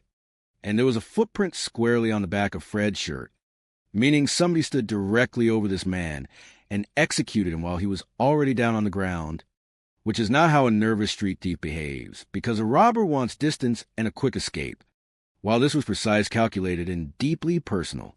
I tell you, a crime like this suggests a trap. So you begin where every homicide investigation must begin, which is with the immediate family. And that brings us to Fred's wife, a 43-year-old woman named Patricia Brown, who had just filed a missing persons report at 10 that morning, when investigators broke the news to Patricia and her teenage daughter Sabra. They noticed something that immediately raised a red flag. Because when you tell a woman that her husband of 20 years has been slaughtered on the side of the highway, you expect a visceral, devastating reaction. But Patricia displayed a cold lack of emotion that just did not fit the frame. She claimed everything was perfect in their marriage, that they had no financial troubles, and that Fred had simply not returned from a late-night trip to the grocery store the evening before, while she was away teaching a real estate class at Randolph Community College, and her daughter was out with friends. The family had solid alibis, including their oldest son, Derek, who was away at school. But when you look deeper into the psychological reality of that household, the picture of a perfect marriage completely disintegrates.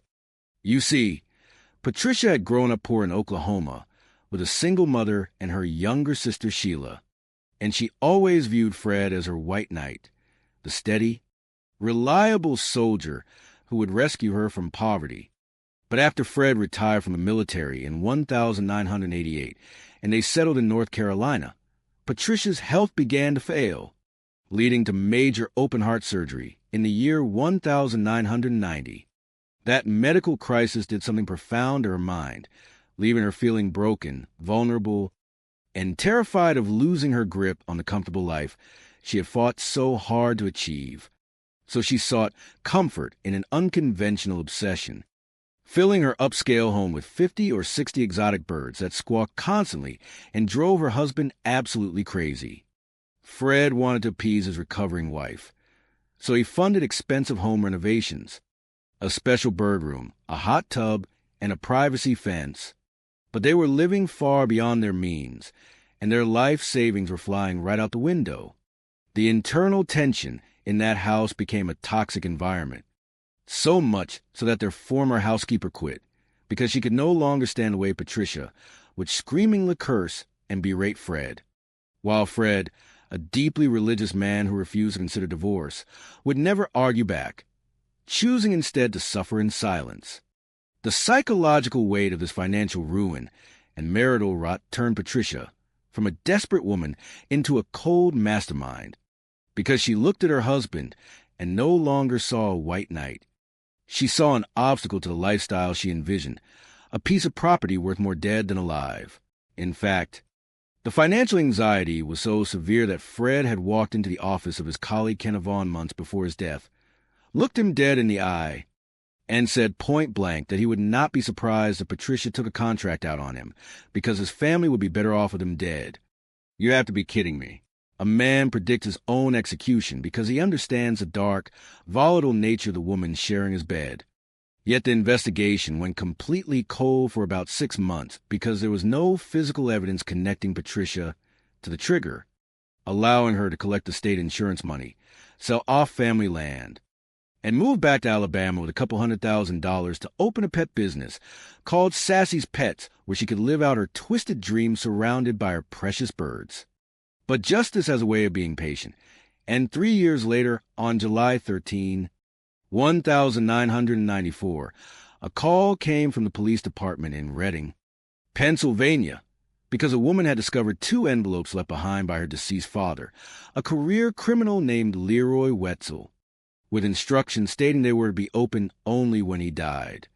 Curiosity got the better of her, and inside those envelopes was a handwritten, pitch-black confession that blew this entire cold case wide open, because Leroy Wetzel was a short, tattooed man with a ferocious temper nicknamed Short Circuit, and he happened to be the ex-husband of Patricia's younger sister, Sheila, according to Leroy's written words and subsequent jailhouse interviews.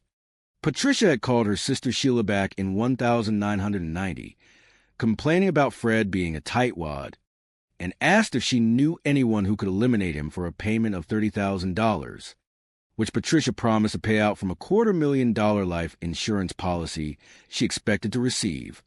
Sheila turned to Leroy, who liked the idea of a $30,000 payday, and for an entire year, these 3 miserable individuals let that murderous plot marinate in their minds until April 24, 1990-1, when Patricia called to say the timing was perfect because she and her daughter would be away from house.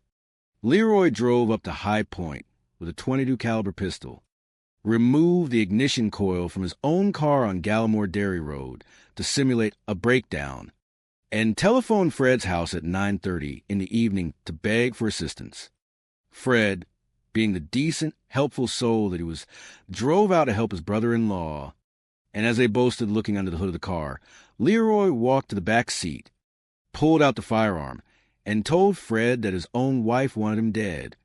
Think about the absolute terror in Fred's heart in that final moment, realizing that his deepest fear had come true, that the woman he tried so hard to please had sent a monster to end his life. Fred begged for his life and turned to run, but Leroy shot him in the back, watched him drop face first into the dirt, and then stood over him to pump 2 more rounds into his skull. Leroy then fixed his car, drove away, and realized he forgot to make it look like a robbery. So he actually walked back to the bleeding corpse, stole Fred's wallet from his trousers, and later threw the firearm into the Coosa River before calling Patricia from a payphone in the middle of the night to confirm the deed was done. The beautiful irony of criminal stupidity is that Patricia never even paid Leroy his $30,000 because she claimed she did not have the cash, proving that there is absolutely no honor among thieves or murderers. And that grievance is exactly why Leroy wrote the letters that eventually destroyed them all. Investigators verified the story through old phone records showing late-night correspondence between the sisters in a traffic ticket that placed Leroy in the area at the exact time a neighbor reported hearing 3 distinct gunshots. By July 21, 1994, the authorities knocked on Patricia's door, and this arrogant woman simply said she knew they would be coming for her soon. When the first-degree murder trial commenced in May of 1995, the courtroom was so quiet you could hear a pin drop as the 5'3" Leroy Wetzel stood before the jury with his long beard and tattooed arms, his hands visibly shaking as the judge made him reenact the execution using an office stapler. The defense tried to cook up a desperate story that Leroy and Sheila were actually trying to blackmail Fred by falsely accusing him of having an affair with a family friend, and that the shooting was just an accidental reaction when Fred refused to pay hush money. But the jury saw right through that pathetic smokescreen. After 2 days of deliberation, the panel of 12 found Patricia Brown guilty of first-degree murder, and she was sentenced to spend the rest of her natural life behind bars. Though her failing health ensured she only served less than 7 years before she died in prison in the year 2002 at the age of 53. Leroy and Sheila both pleaded guilty to second-degree murder and received sentences of 50 years each, ensuring they would spend their best remaining years staring at stone walls. It is a terrible, senseless tragedy that 2 families were completely demolished and a good, honest man who loved his students and his children was wiped off the face of the earth, all because of real estate debt, a basic lack of human conscience, and a backyard full of exotic birds.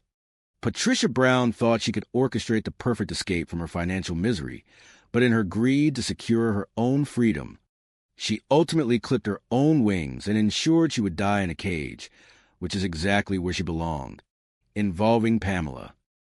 The emotional weight of that day was monumental. For the detective, driving to Paul's home to deliver the news was the absolute pinnacle of his long career.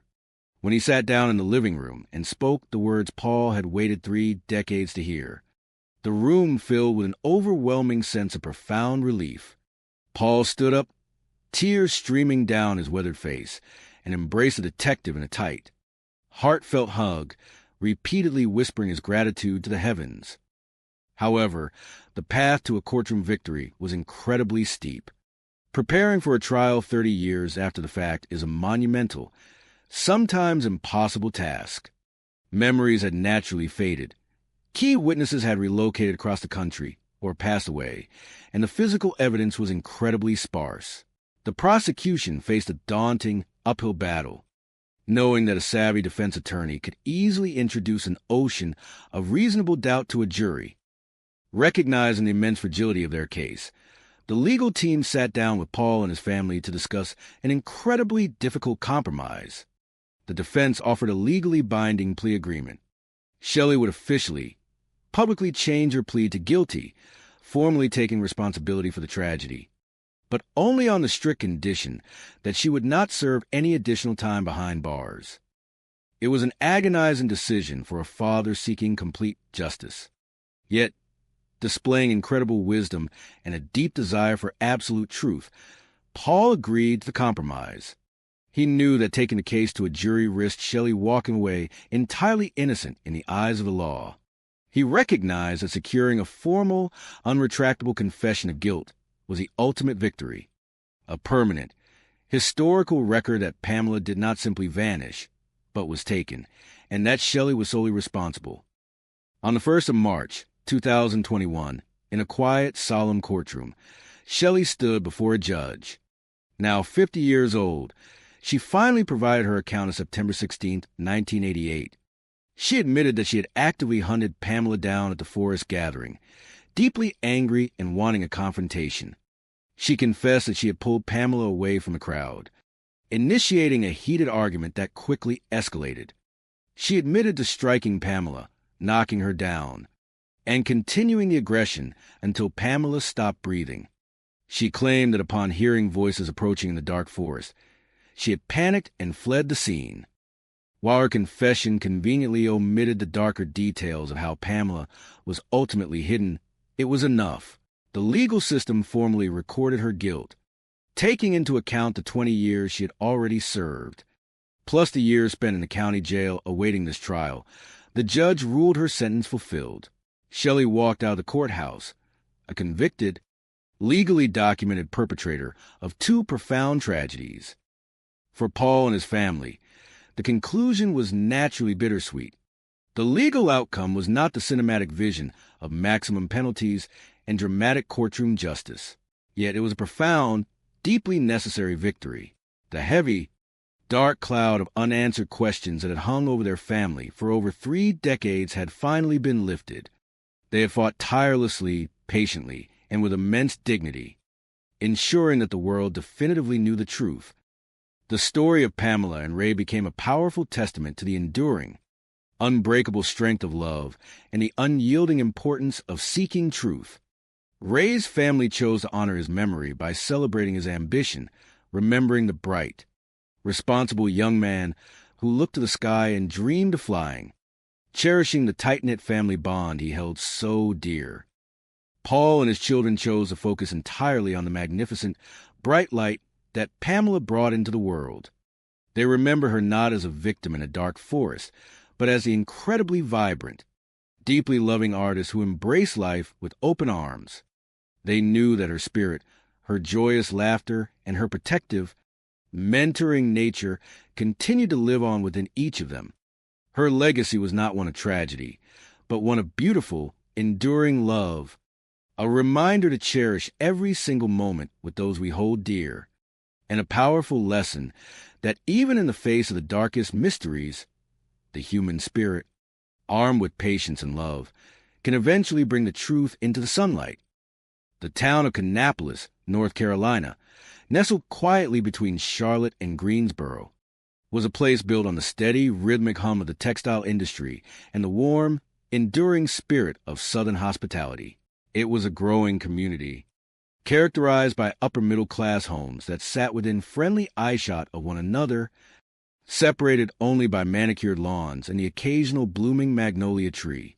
It was a sort of quiet, family-based neighborhood where doors were left unlocked and neighbors shared sweet tea on wraparound porches. It was certainly not the kind of place one would ever expect shadows to fall. At the center of this vibrant community was Shirley Pierce, born Shirley Goodnight in nearby Mooresville. She was an absolute ray of sunshine to everyone fortunate enough to cross her path.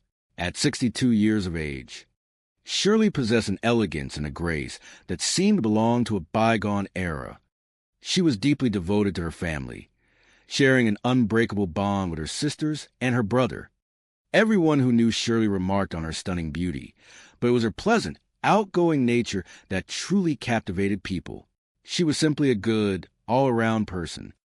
Her life was a tapestry of rich experiences and deep loves. In 1970, Shirley had married Randall Pierce, and shortly thereafter, they welcomed their only daughter, Tracy. Shirley absolutely adored Tracy. Even after Shirley and her husband parted ways in 1981, Shirley's resilience shone brightly. Looking for a way to support herself and her beloved daughter, she found her professional home at Tuscarora Yarns, a highly respected specialty textile company. Starting in the accounting department, her sharp mind and immaculate organizational skills soon elevated her to the role of administrative assistant to the chief executive officer. Shirley was a dainty, impeccably dressed, and wonderfully well-spoken professional. She navigated the bustling office with a gentle humor that kept everyone at ease. She formed deep friendships at work, spending her lunch hours sharing stories and laughter with her colleagues, and frequently enjoying after-hours shopping trips and dinners. Her dedication was unmatched, working long hours to ensure the company ran smoothly.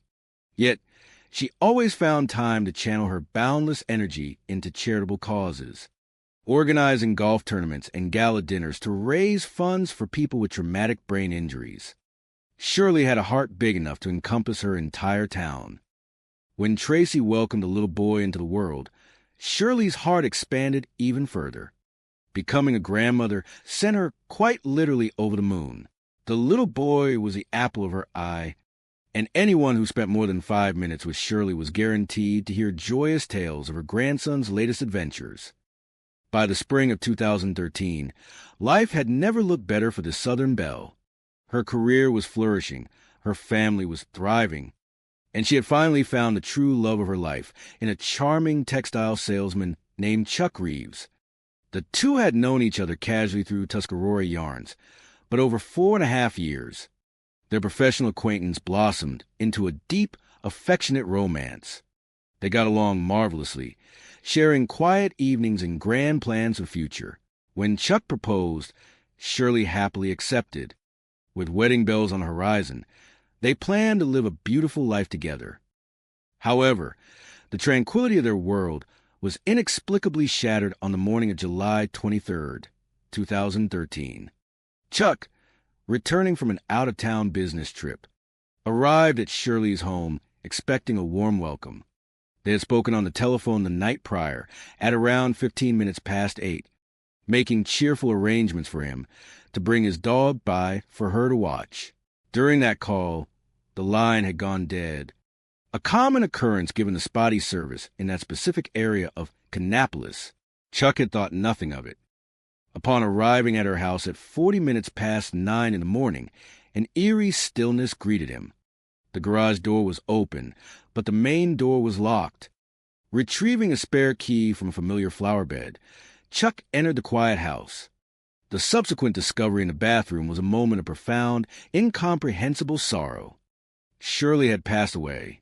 The peaceful home had become a scene of a tragic, sudden end. Chuck, devastated and distraught, immediately dialed for emergency assistance. When the Rowan County investigators arrived, they stepped into a home that felt eerily quiet. The detectives, seasoned professionals dedicated to finding the truth, carefully processed the scene. They noted the overwhelming scent of cleaning solutions, suggesting someone had attempted to meticulously erase their presence. The scientific evidence was subtle but present, and the investigators knew that modern forensic techniques involving deoxyribonucleic acid would eventually shine a light on the truth. Chuck Reeves was the first to speak with the authorities. Despite his devastating heartbreak, he was articulate and fully cooperative. The detectives noted his pristine condition, free of any marks that would suggest a struggle, and quickly verified his out-of-town alibi with his employer. Chuck was a grieving fiancé, not a suspect. Seeking answers, the detectives turned to Tracy, who was understandably overcome with grief. Through her sorrow, she recalled a troubled chapter from her mother's past. 10 years prior, Shirley had endured a difficult relationship with a man named Richard, which had resulted in a restraining order after he exhibited aggressive behavior. Richard had recently returned to the area, making him a person of interest. However, upon locating Richard at a local pawn shop, investigators found man in poor health, physically incapable of orchestrating such an event, and with a verified alibi of his own. The investigation seemed to be at a standstill until a highly agitated telephone call changed the course of the mystery. Irvin Johnson, the chief financial officer at Tuscarora Yarns, reached out to the authorities with a heavy heart and a shocking suspicion. He feared that his own wife, 61-year-old Marlene Johnson, was responsible for the tragedy. Marlene Postle had grown up in a wealthy family in Gastonia, North Carolina, accustomed to a life of luxury and refinement. In 1983, she married Irvin, and for 2 decades, they shared a prosperous life, raising a daughter together. Marlene was intensely protective of her lifestyle and her marriage. However, according to Irvin, her mental well-being began to unravel around 2003. She became intensely erratic, deeply insecure, and consumed by baseless jealousy. When Irvin joined Tuscarora Yarns in 2006, Marlene's unfounded suspicions locked onto universally beloved Shirley Pierce. Despite Irvin's constant reassurances and Shirley's purely professional demeanor, Marlene's imagination spun a web of deceit. She went to extreme lengths, hiring private investigators, deploying aerial surveillance, and tracking Shirley's daily movements. The investigators found absolutely no evidence of any inappropriate relationship, yet Marlene's obsession only deepened. This tragic fixation had culminated in a bizarre public confrontation in 2011, where Marlene, disguised in dark clothing and a hat, caused a scene at a local restaurant while Shirley was dining with colleagues. Shirley, ever the graceful lady, chose not to press charges, hoping a simple restraining order would bring peace. She underestimated the depth of Marlene's delusion. Armed with Irvin's testimony, detectives swiftly located Marlene at her attorney's office. A search of her vehicle revealed numerous cleaning supplies, while a search of her meticulously kept home uncovered a disturbing trove of surveillance materials focused entirely on Shirley. During questioning, Marlene remained demure and uncooperative, hiding behind sunglasses. Yet, the detectives noticed unmistakable signs of a recent, fierce struggle on her hands. Her carefully manicured nails were damaged, painting a silent picture of the events that had transpired. Marlene's attempt to construct an alibi with a friend, a motivational speaker named Tim Connor, quickly crumbled. Tim, initially calm, grew nervous under questioning, especially when investigators discovered a missing piece from his kitchen cutlery set. Realizing the gravity of the situation, Tim confessed that Marlene had asked him to provide a false alibi for the night of July 22nd. The final piece of the puzzle fell into place months later when the state laboratory confirmed that genetic material found at Shirley's home belonged unequivocally to Marlene Johnson. The narrative was clear. Driven by a dark, unfounded obsession, Marlene had slipped into Shirley's home, bringing a sudden and permanent end to a life that brought so much joy to others. In January of 2018, Marlene Johnson faced a jury of her peers. Despite her outward appearance of untouchable confidence, the overwhelming physical evidence and the unraveling of her false alibi led to a swift and decisive guilty verdict. As the reality of her life sentence set in, she collapsed in the courtroom. While nothing could ever replace the warmth of Shirley's smile or the sound of her laughter, the town of Kannapolis and Shirley's family found a measure of peace knowing that justice, deliberate and absolute, had been served. Across the country, amidst the stunning, rugged landscapes of the Prescott National Forest in Arizona, another mystery had unfolded decades earlier, proving that the search for truth is a universal human endeavor. Prescott was a haven for outdoor enthusiasts, a place where locals spent their days riding dirt bikes and their evenings gathered around fire pits under the vast, starry sky. In the late summer of 1988, the vibrant heart of a local friend group was 19-year-old Pam Pitts. Pam was a wonderful, spirited young woman, known for her bright smile and an infectious zest for life. She was an extraordinary big sister, the eldest of four, and took immense pride in mentoring and guiding her younger siblings. She was artistic, dreamed of attending beauty college, and possessed a rare ability to make friends with absolutely anyone. Eager to spread her wings, Pam had recently moved into an apartment with a new friend, 18-year-old Shelley Norgard. Shelley was a complex young woman, having experienced a difficult family life and harboring a deep fear of abandonment. She clung tightly to the concept of family that Pam effortlessly provided. To support herself, Pam took a job at a local restaurant, balancing her responsibilities with a rekindled romance with an old friend, Bobby Kitchener. Life was full of promise until the 16th of September, 1988. Pam vanished without a trace.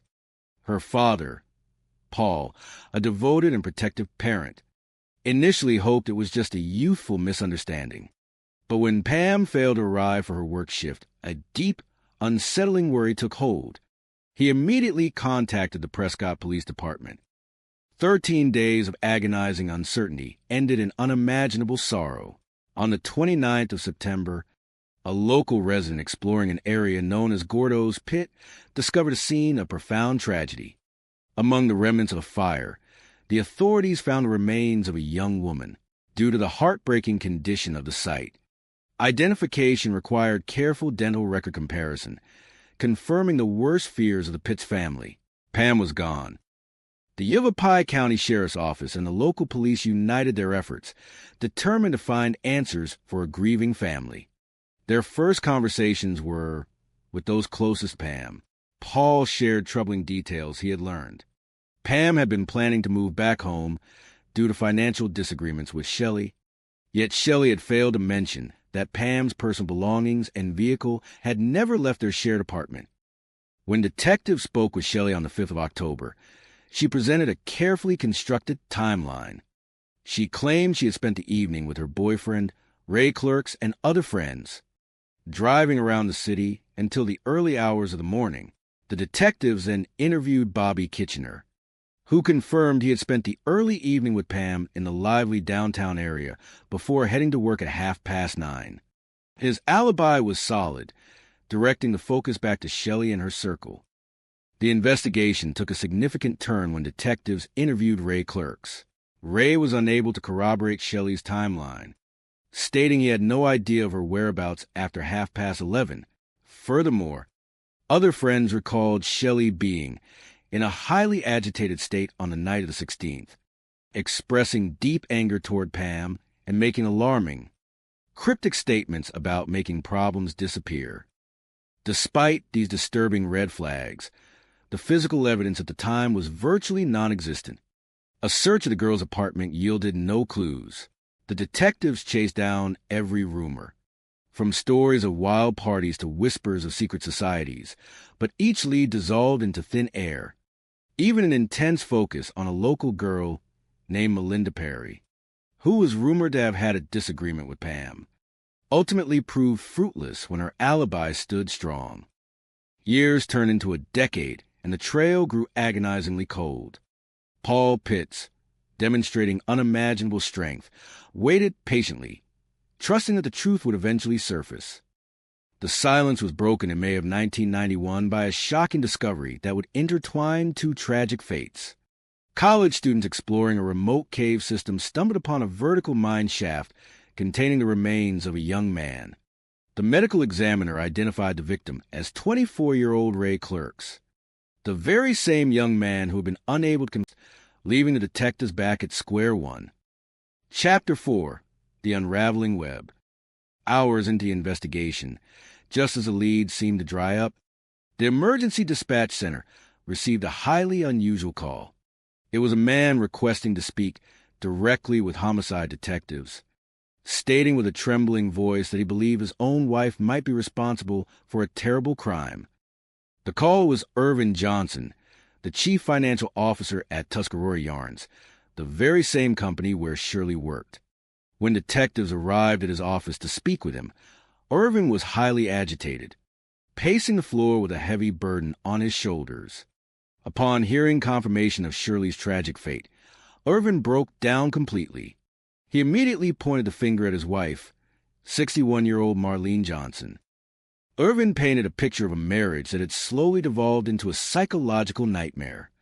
Marlene had grown up in an incredibly wealthy family in Gastonia, North Carolina, heavily involved in the restaurant business.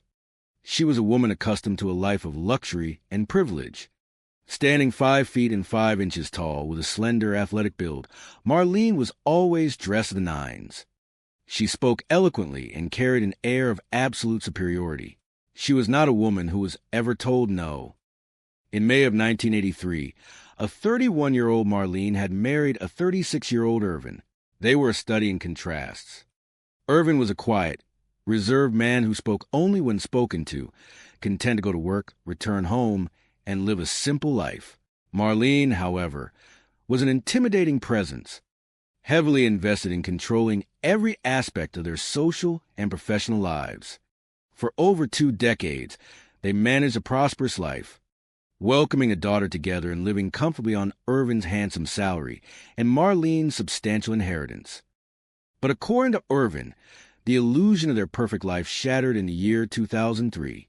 Marlene suffered a severe nervous breakdown, leading to a tragic incident where she consumed far too many pills in a moment of despair.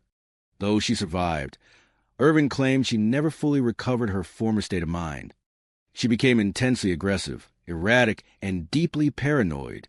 She developed an overwhelming, unfounded obsession that Irvin was engaging in romantic affairs. She caused dramatic scenes at his various workplaces, specifically targeting young, unmarried women. When Irvin took his executive position at Tuscarora Yarns in 2006, he introduced his wife to his new colleagues. Shirley, being the consummate Southern hostess, had warmly greeted Irvin, affectionately calling him honey and gently patting his arm, a standard, polite gesture in their culture. But in Marlene's paranoid mind, that single touch was a declaration of war. Marlene dialed right in, entirely convinced that Shirley Pierce was stealing her husband. Chapter 5, The Heights of Paranoia. For the next several years, Marlene's fixation on Shirley morphed into a full-blown obsession. Irvin recounted how his wife had squandered vast amounts of her inheritance hiring professional private investigation firms. One investigator recalled being hired in September of 2010. Marlene demanded a full month of constant surveillance on Irvin. The investigator tailed him diligently, only to return with zero proof of any wrongdoing. Irvin simply went to work, ate his lunch, and went home. But the absence of evidence only fueled Marlene's delusions. She accused the investigators of incompetence and sought out even more extreme measures. She hired another firm that utilized aerial drones to capture overhead photographs of Shirley's property. Marlene learned Shirley's entire daily routine, memorizing her grocery shopping schedules and the exact angles at which her garage door opened. Shirley, remarkably, remained unbothered, knowing her own innocence. She believed that eventually Marlene would see the truth and the drama would fade away. But in 2011, the tension finally boiled over in a spectacularly public fashion. It was a typical Friday afternoon. Irvin, Shirley, and a group of co-workers were enjoying their regular lunch outing at a local restaurant. The waitress, who knew the group well, suddenly noticed a bizarre figure entering the establishment. It was Marlene, dressed head to toe in dark workout gear, wearing a low-pulled hat, and absurdly attempting to hide her face behind a laminated menu. The waitress immediately rushed to the table, warning the group. Panic ensued. The co-workers tried to form a protective human shield around Shirley to usher her safely out to the parking lot, but Marlene was waiting. Like a gazelle, she sprinted across the asphalt and leaped onto Shirley, grabbing her meticulously styled hair and causing a massive scene. Amidst the chaos, Marlene screamed wild accusations and severe threats. The entire ordeal was over as quickly as it began, leaving everyone stunned. Marlene was arrested for the public scuffle, but the gentle-hearted Shirley refused to press formal charges. Not one that caused further embarrassment for her colleague, Irvin. Instead, she filed a standard protective order, hoping it would be enough to keep the erratic woman away. Irvin, terrified of his own wife, moved out of their shared home and filed his own protective orders. He now sat before the detectives, trembling, completely convinced that with Shirley gone, he would be Marlene's next target. Chapter 6, The Broken Alibi. Armed with this astonishing history, investigators immediately secured a search warrant for Marlene's residence and broadcasted an alert for her vehicle. They located her shortly after, parked outside her defense attorney's office in downtown Salisbury. She surrendered quietly, maintaining an air of untouchable arrogance. A search of her vehicle revealed a trunk filled with heavy-duty cleaning supplies, perfectly matching the chemical odors and carpet stains found at the crime scene. Simultaneously, the search of her sprawling, luxurious home uncovered a chilling shrine of obsession. Detectives found the aerial drone photographs of Shirley's house spread across the dining room table, alongside countless handwritten logs detailing Shirley's daily movements. Just before midnight, Marlene sat in the interrogation room, hidden behind large sunglasses. She acted entirely bored, refusing to answer a single question, projecting an attitude of total disinterest. But as detectives observed her carefully, they asked her to place her hands on the table. Marlene had recently treated herself to an expensive French manicure. However, the delicate white tips on several of her fingers were broken off, and there were fresh, distinct lacerations across her palms and fingers. To the seasoned detectives, the narrative was suddenly incredibly clear. Marlene claimed she had an airtight alibi, insisting she had spent the entire previous day and night caring for a close friend, a published motivational speaker named Tim Connor, who had recently undergone a minor medical procedure. Detectives immediately drove to Tim's house to verify this claim. Tim was calm and collected, assuring the officers that his relationship with Marlene was purely platonic and that she had indeed stayed by his bedside through the night. But the detectives noticed a profound nervousness hiding behind his confident smile.